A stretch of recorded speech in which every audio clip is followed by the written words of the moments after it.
I wanted to hear a little bit about the casting process. I know, Aden, for you, you were found borderline last minute before Rectify started shooting. Could you start us off with that? Well, I was shooting a film in Thailand, and I actually had a few projects in development of my own. So when the script came in, I said I wasn't interested, because also, I live in Sydney, Australia, and it's a big deal. You come out here, you work, they get you to sign away your life in this contract for 7 years, and I thought, that's not really for me. I like to jump between characters very quickly, but the casting agent wouldn't have a bar of it, and she just kept on, and slowly it began to haunt me until I had no choice but to go in and put something down. And I'm certainly glad I did. Just the opportunity to work with Ray McKinnon, it's been a phenomenon. So yeah. I was reticent about it because there were several Sherlock Holmes incarnations around currently. So I said no, and then I read the script, and I felt it was much different to anything I'd seen, and then I realised what an opportunity it was, and I couldn't, then it very quickly I flipped around. It became a no-brainer. So I was very, very fortunate, because I don't, get offered stuff straight up all the time at all. So I was very lucky. I approached FX for a number of years, pleading, begging, and eventually they gave in. So it was tenacity more than anything. Was it for this project or just anything? I said I'll take anything. FX. Anything you've got, I'll take. And I'll do it. I'll sign for 10 years. I don't care. I was doing a play in New York, which they came to see, and actually I'm not quite sure what it was about the play that made them think, oh, you could play a Russian.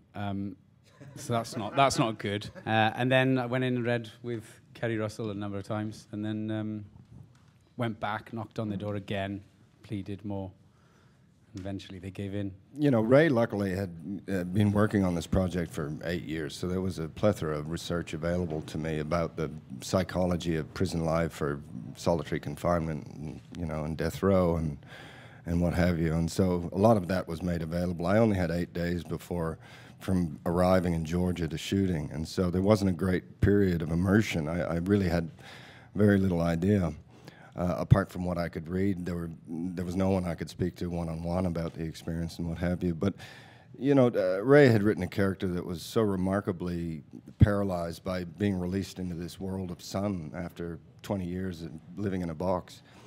And the day we were about to shoot, I had hair down. I looked a bit like this chap here, and, I walked out and I said, this is crazy. This doesn't meet the regulations of death row, and my hair needs to be 3 inches long, and that's it. And we've got 10 minutes before we shoot, and we just stripped it in 3 minutes. And I just said, that's exactly the rawness that we're looking for here. And it came literally right at that last moment. So it was something. Yeah. As an actor in the allure of Hollywood, we get to sneak into worlds that we'd never ordinarily be allowed into. Everybody, whether they're bikers or football hooligans or the mafia or whoever, that have a rigid policy of keeping the outside world outside, seem to be seduced by Hollywood in a way that, this idea that maybe they will give you something that is taken on in a character that will then maybe immortalize them, I think is the allure of it.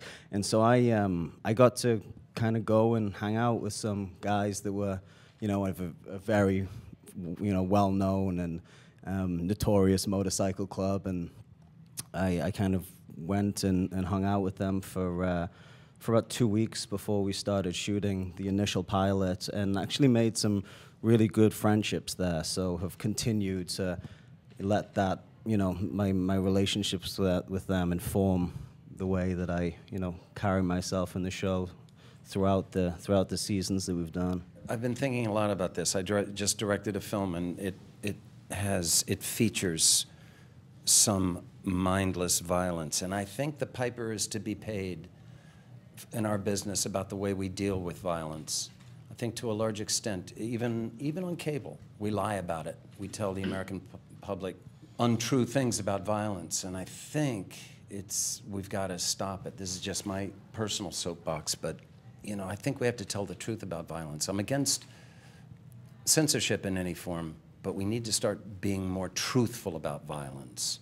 I feel this groundswell, I don't know about you guys, about the public talking about us being Hollywood and showbiz, are we fostering this violence, or are we simply a reflection of the society? And I think both are true, but for us to be really clean about it, we got to tell the truth about it.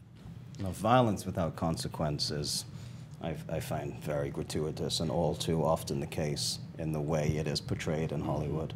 You were talking about, I mean, I feel that the difference as well, you were saying about network television, and I mean, stand up for network here, you know, as having experienced in a network and cable, working in both scenarios. A difference that I've noticed, particularly I feel that we've been given a lot of freedom on our show, and we have the experience of having really feeling the network and the studio behind us, which I think has been a difference, you know.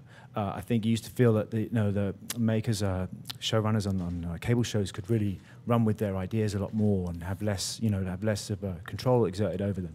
And I've experienced probably the flip side of that, and that's been a really good thing. And I think what the studios maybe have noticed and realised is it's a much level playing field now. Not just in regards to violence. I'm talking about other subject matters as well. You know, we look at drug addiction and we try and look at it in a very in a very realistic manner, and it's not brushed under the carpet, it doesn't go away. So I think that they're starting to realise, not just with violence, but also any number of subject matters, that they have to address them. And the more real you address them, the better your audience responds to them. You know, if you treat any subject with reality, people are wising up to the fact, I think, that the audience is smarter. Smarter than we are. Yeah. The best day we were born, they're smarter. What about this idea? The kids can see somebody be disemboweled, but they can't see breasts. Well, who were the people that decided that sex is bad and violence is okay for kids? In Australia, we don't have that problem. Everything is seen. There's an argument for against censorship in Australia that goes on to this day, but it's nowhere near as draconian as it is here. I mean, I'm amazed when I'm watching television here and suddenly something's blurred out, and I think, you just took a guy's head off in the previous scene, and a 13-year-old. And there's a mammary gland is suddenly, Hitler's best friend.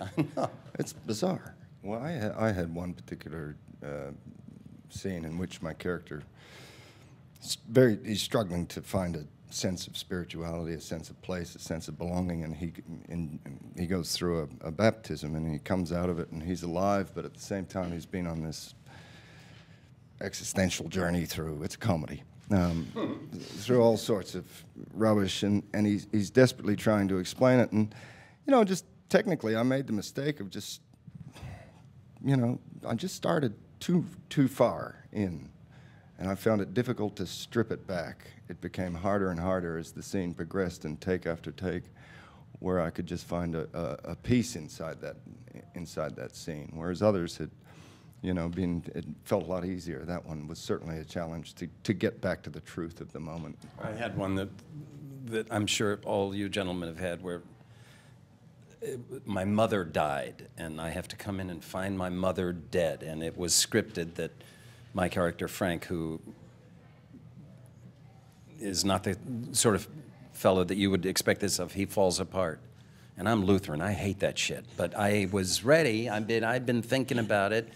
And I walked in, and the way this director had scheduled the day, I had to weep for hours. I had to do little pieces of this freaking scene over and over again. And I brought it every time. And then I saw the episode. I walk in, I go, and that's it. Yeah. Cut out. That's it. 4 hours of crying, and I go, and that's it. That's all that made it to the screen. It's this incredible opportunity, and we have a really good time at work. Fortunately, we love being there. We all really get on, and that's huge. There's a difference between doing 24 shows on something that's hard work. You know what I mean? And it is hard work, but it's good hard work. And if I could just get to Christmas, and then you get a little break, and then you get the 3 day. You get President's Day's coming, or Labor Day's coming. These things matter. We won't always do 24. We had an extra episode because we got a Super Bowl episode, which was huge for us. So everyone's buzzed about it. But you don't want the material to start getting stretched out, because they plan for like 21, 22 episodes, and you get those 2 extra, and it really puts a pressure on the writing room, and that is key. as long as our material doesn't start to suffer, you know, we want to do a lot of episodes. And, Cool. 13 Right? is enough. 13 is enough for me. We shoot through the course of summer, and it's usually outside, and it's 1,000 degrees, and I'm on a motorcycle. It's hot, wearing a hoodie and a leather jacket, and by the end of 13, I am ready for a break. Though I do love getting to go to work every day and act every day, because you do. I've done a lot of films, and you just spend your time waiting for the job or waiting in the trailer for them to light the thing. But I love it. I get to act a lot. Yeah, I found by far and away I've done my best work in television, because opposed to on a movie, I just did a really big, like Hollywood-style movie, and I had just had a walk-in talk to do with a great English actor, Idris Elba. And we were just walking through this space, and it was 1 1/4 page, just walk and talk. Each of us had 4 or 5 lines. And we shot that scene over the course of 5 days, spanning 4 months. Oh, my God. And so it's very difficult to get any kind of performance out, saying half a line at a time and then coming back. And whereas on the TV show that I do, it's an hour long, and we do an episode every 7 days. So we're doing 5 to 6 scenes a day. And How many pages? Become anywhere from 5 to 10 pages a day. And working that rapidly, I just find that I get completely immersed in the world and in the role and the psychology of the guy, and you know, and for this role in particular, for the world that we created, it's such a frenzied, hot-blooded world that actually the elements in being hot all day and being tired and dusty kind of lends a grittiness and an authenticity to the feel of the whole thing that I think really helps. But it's become the sort of perfect medium now, whereby you have this luxury of it not being a film, whereby usually at the end of 12 weeks, you know, you go, oh no, that's how I should have played it. You have this expanse of time in order to figure out what you're doing, and then on top of that, you're giving this wonderful variation in the writing. I think we're incredibly lucky that the balance, to me, you know, is sort of perfect now.